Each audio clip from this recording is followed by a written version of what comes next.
Mesdames et messieurs, bonsoir, bienvenue au 13h sur la télévision nationale. Voici les titres de cette édition. Le budget de l'année 2017 a été lancé hier. Le top des dépenses publiques pour les ministères et institutions de la République a été donné par le ministre des Finances, Romuald Watanyi.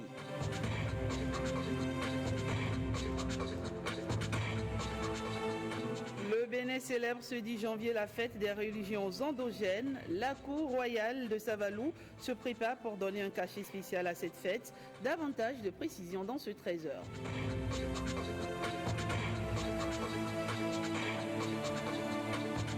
Et puis Riyad Mahrez est depuis hier le meilleur joueur africain de l'année 2016.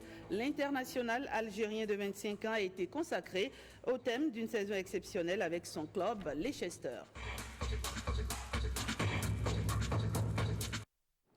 À nouveau, bonsoir et bienvenue à ce 13h. Et on démarre par cette cérémonie de présentation de vœux du Nouvel An au Palais de la Marina. C'est donc ce matin. C'est la conférence des présidents des institutions de la République qui a ouvert le bal avec le message de vœux de Maître Adrien Rumbedi, président de l'Assemblée nationale et porte-parole du Collège des présidents d'institutions.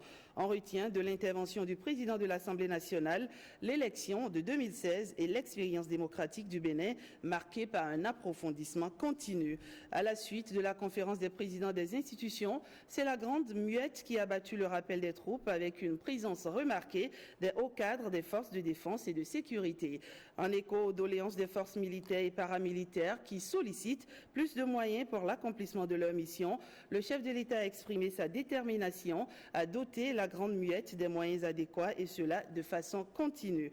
Les chefs de mission diplomatiques et consulaires ainsi que les représentants d'organisations internationales ont aussi exprimé leurs vœux au chef de l'État. C'est la doyenne du corps diplomatique, l'ambassadrice du Niger, son Excellence Saradi Sandi Abdou, qui a lu le vibrant hommage rendu au Bénin et à sa démocratie. Le chef de l'État, le président Patrice Talon, s'est réjoui de ce message et compte sur la disponibilité de l'ensemble de ces acteurs pour atteindre les objectifs fixés.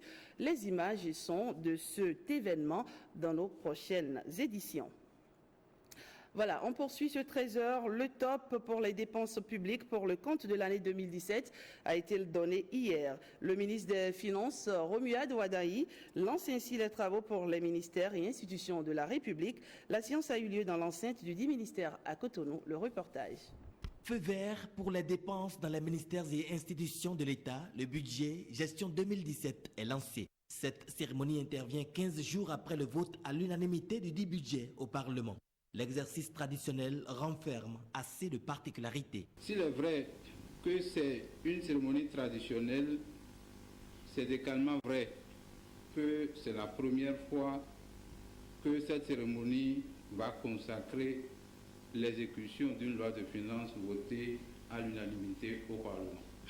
C'est pour la première fois que le budget de l'État a connu une restructuration avec l'inversion de la tendance des dépenses d'investissement et des dépenses ordinaires. Selon le directeur général du budget, dans sa structuration, ce budget diffère de tous les précédents qu'a connu le Bénin. Le budget même dans son profil a été restructuré. C'est la première fois que nous avons pu inverser la tendance. 808 milliards, plus de 808 milliards en termes d'investissement. Donc, c'est la première fois que nous avons franchi la barre de 50% en termes d'investissement. Pour que le budget exercice 2017 connaisse une exécution diligente, de nouveaux comportements accompagnés de nouveaux réflexes s'imposent aux différents acteurs de la chaîne des dépenses publiques. Nous devons développer des comportements anticipatifs. Nous devons très tôt disposer des outils de gestion, notamment le plan de travail annuel, les plans de marché, de passation des marchés publics, mais également les plans d'engagement et de trésorerie. Ce budget lance la première année du programme d'action du gouvernement qui étale de nouveaux défis à relever par le gouvernement du président Patrice Talon. C'est fort de cela que le ministre de l'économie et des finances, à l'endroit de ses collaborateurs, adresse ce message. Dans sa structure, il est unique. Dans le calendrier d'adoption, il est unique. Dans les résultats du vote à l'Assemblée, il est unique. Dans le montant, il est unique. Dans les ambitions, il est unique. Dans le lancement que nous faisons aujourd'hui, il est également unique puisqu'on le fait beaucoup plus tôt que d'habitude. dans les règles de gestion qu'on se fixe aussi, il y a des critères uniques. Donc, c'est un budget, donc une année budgétaire unique. C'est un message très très fort. Et pour tout ce qui est unique, on a l'opportunité de s'en servir pour le transformer en quelque chose de productif ou de ne pas le faire. Et quand on perd cette chance, on a perdu les années qui suivent. Exécuter le budget en toute transparence et dans la plus grande retenue financière est attendu de tous. Les acteurs de la chaîne des dépenses publiques sont appelés à traduire cela dans les actes concrets. Le gouvernement béninois renouvelle sa confiance à la Fondation Aide à l'autonomie Tobé Bénin qui s'investit dans différents secteurs de développement. Cette confiance s'est traduite par le renouvellement de l'accord de siège entre les deux parties. La cérémonie s'est déroulée donc hier. C'est un sujet signé Ramatou Lawani et Jean-Claude James. Dernier acte du processus de renouvellement de l'accord de siège. La signature des documents qui permet à la Fondation Aide à l'autonomie Tobé Bénin de poursuivre en toute quiétude ses activités.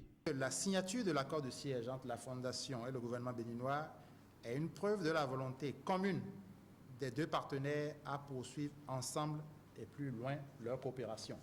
Je voudrais donc vous rassurer que vous pourrez constamment compter sur la sollicitude du gouvernement pour vous accompagner chaque fois que vous en éprouverez le besoin. Construction de modules de classe dans des écoles publiques, formation des populations en vue de la gestion des ordures et la contribution à la formation des étudiants. Il s'agit de quelques réalisations à mettre à l'actif de la Fondation qui veut contribuer davantage à l'amélioration des conditions de vie des populations.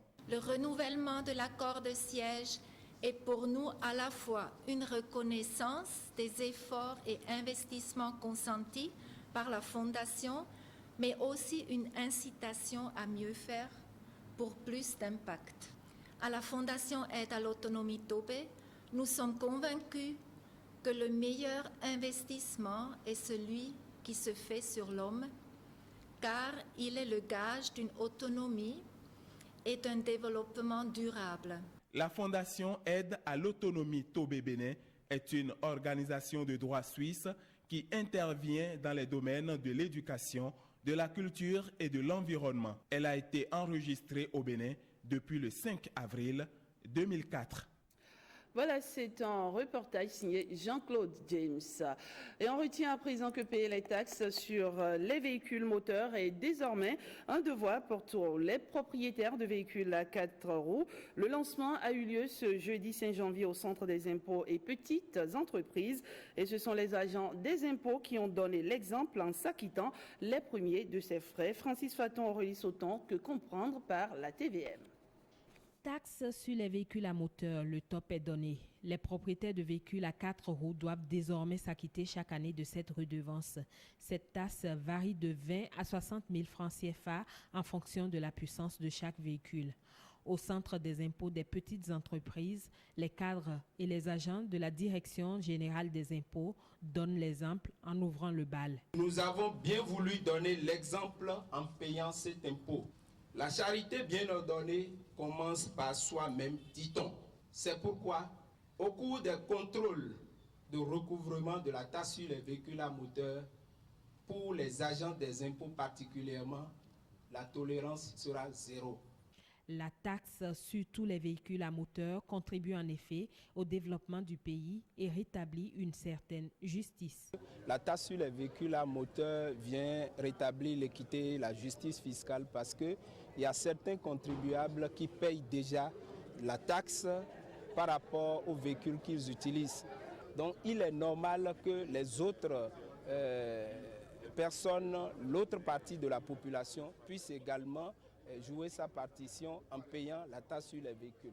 En réalité, qui paye ses impôts bâtit sa nation. Désormais, aucune visite technique n'est possible sans le paiement de la TVM.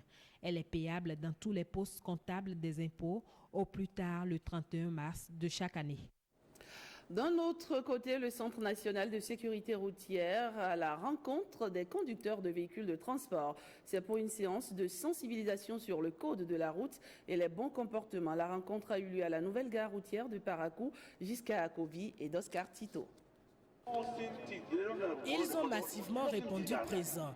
Les conducteurs de véhicules de transport en commun n'ont pas voulu se faire restituer cette séance de sensibilisation organisée par le Centre national de sécurité routière. Le choix du nouveau parc de véhicules de Parakou tire son sens d'un constat et vient à point nommé.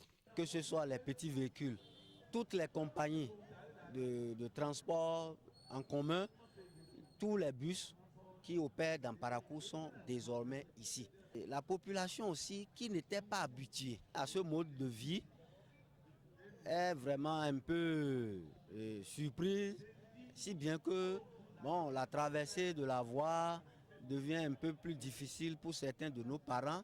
Et nous avons des écoles publiques et privées dans le quartier, les enfants qui doivent traverser le goudron avant d'aller dans l'établissement et qui n'étaient pas habitués à ce genre, à ce mode de circulation, tombent beaucoup dans les rayons de ces chauffeurs-là. Plusieurs communications ont meublé les échanges, dont celle relative à la traversée des piétons. Nous sommes en train de leur dire que le roi de la route, c'est malheureusement le piéton.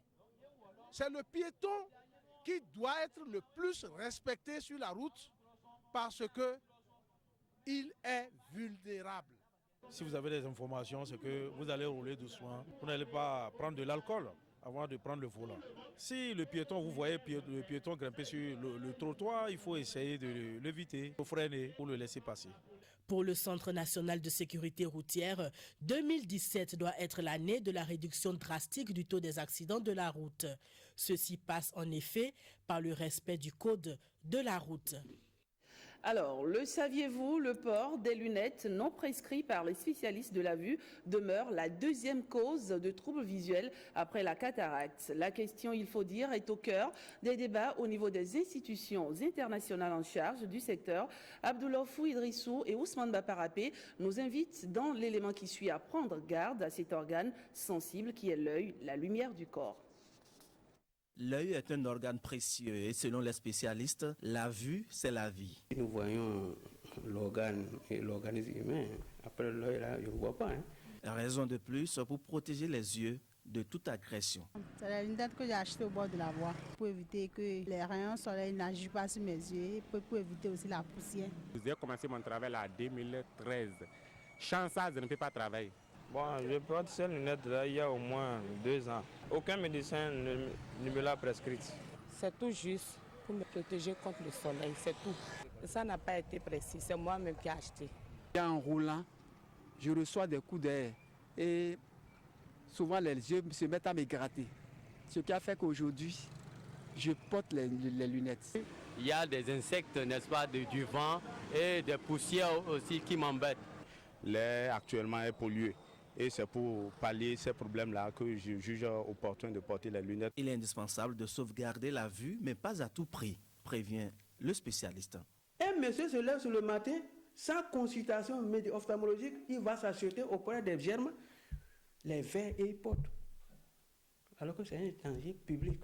Selon l'OMS, même au niveau mondial, en dehors de la cataracte, qui est occupation du cristallin due à l'âge, c'est les vies de réfraction qui prend à 18%.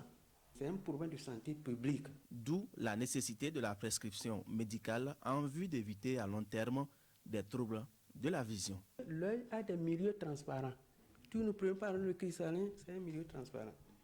Il y a la chambre antérieure, c'est un milieu transparent.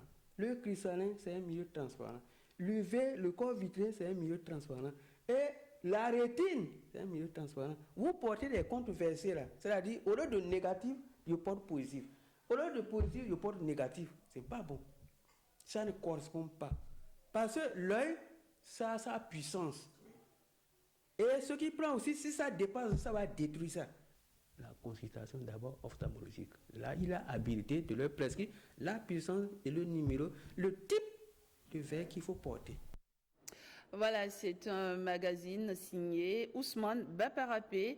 Et dans la suite de ce trésor, on retient que le ministère du cadre de vie évalue les actions menées durant l'année écoulée. C'est à travers un atelier destiné également à identifier d'éventuelles solutions pour mieux élaborer le plan de travail annuel et le plan de passation des marchés pour l'année en cours. Suivez.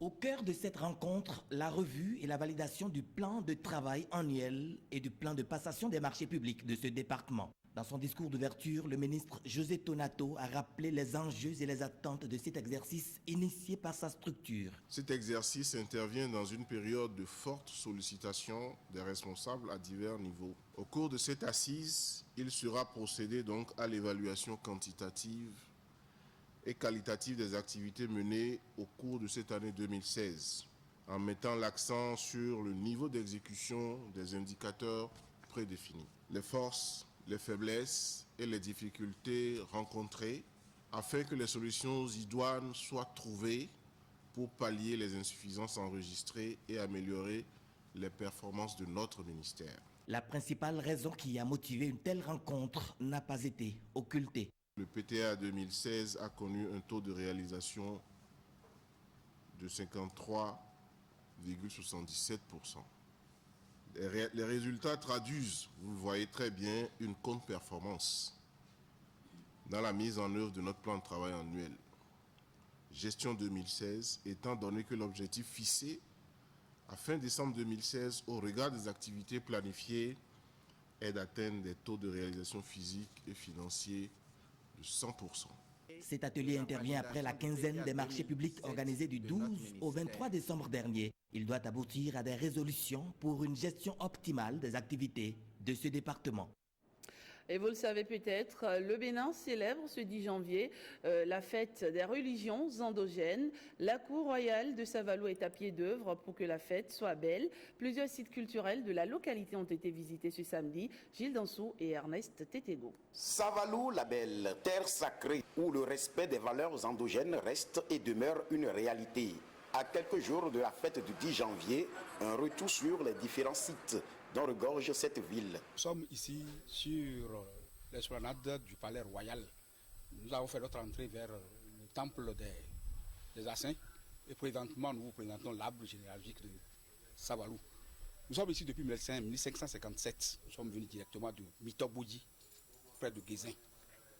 Nos origines sont là-bas. Nous avons transité par Huawei pour être à Savalou en 1557.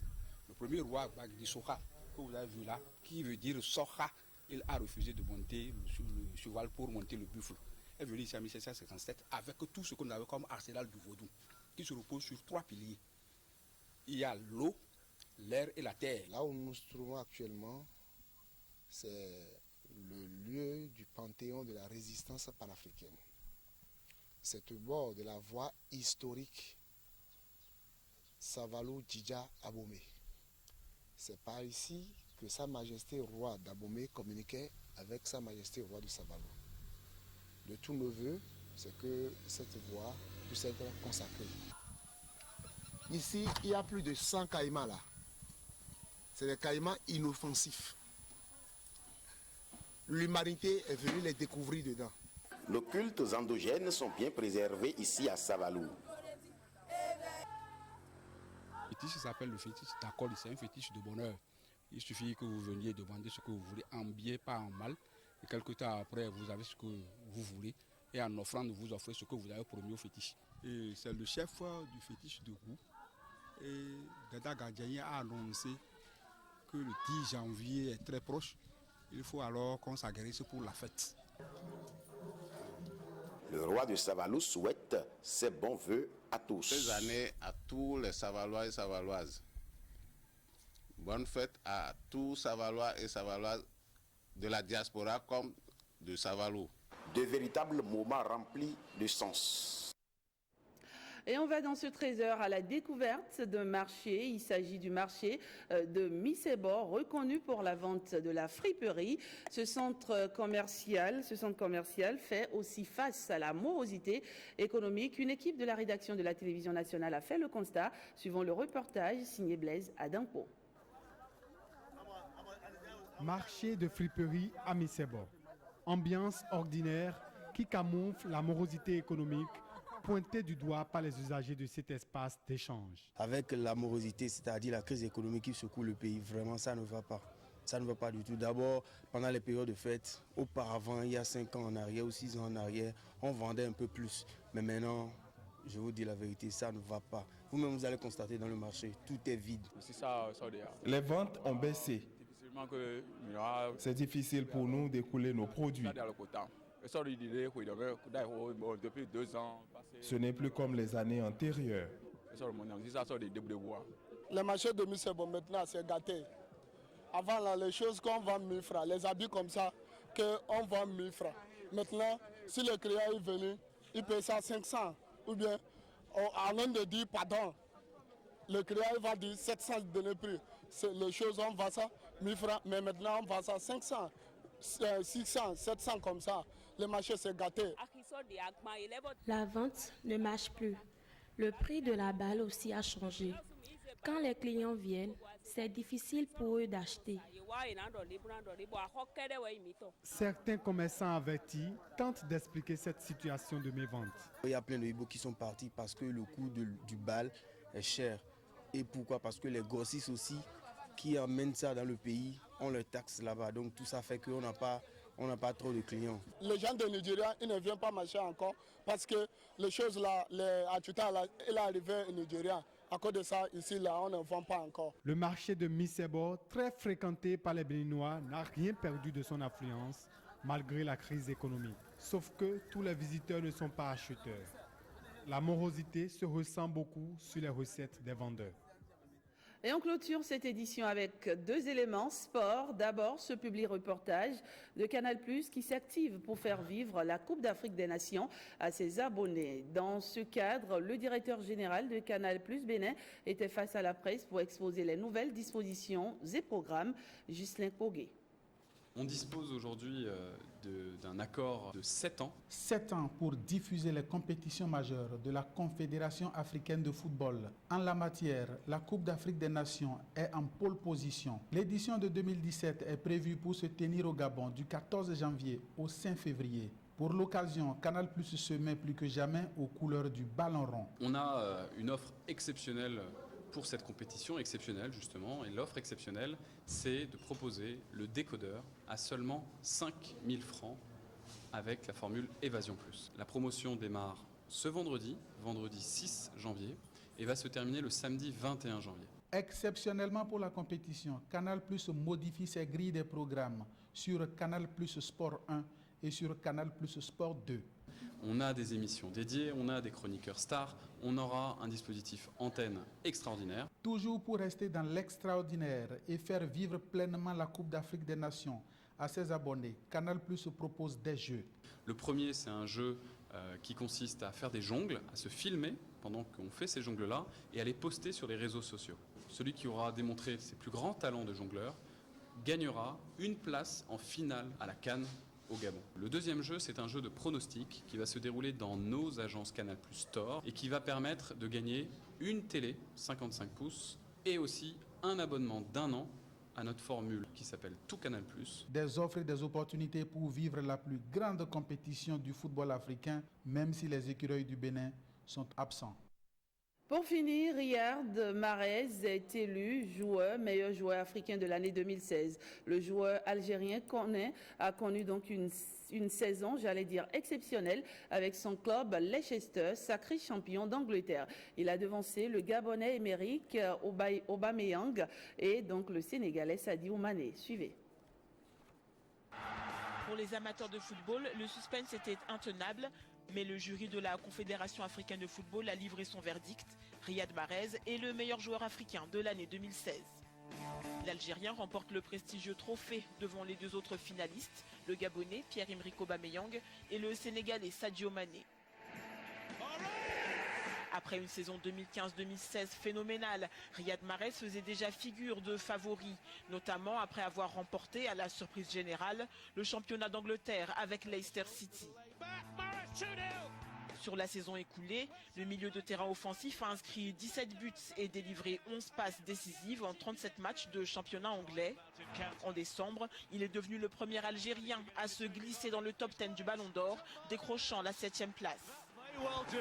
Âgé d'à peine 25 ans, il devient le 3e Fennec après Lakhdar Belloumi en 1981 et Rabat Madjer en 87, a remporté le prestigieux titre de joueur africain de l'année. Voilà, c'est la fin de cette édition. Je vous remercie de l'avoir suivi. Passez un bel après-midi. Je vous retrouve demain.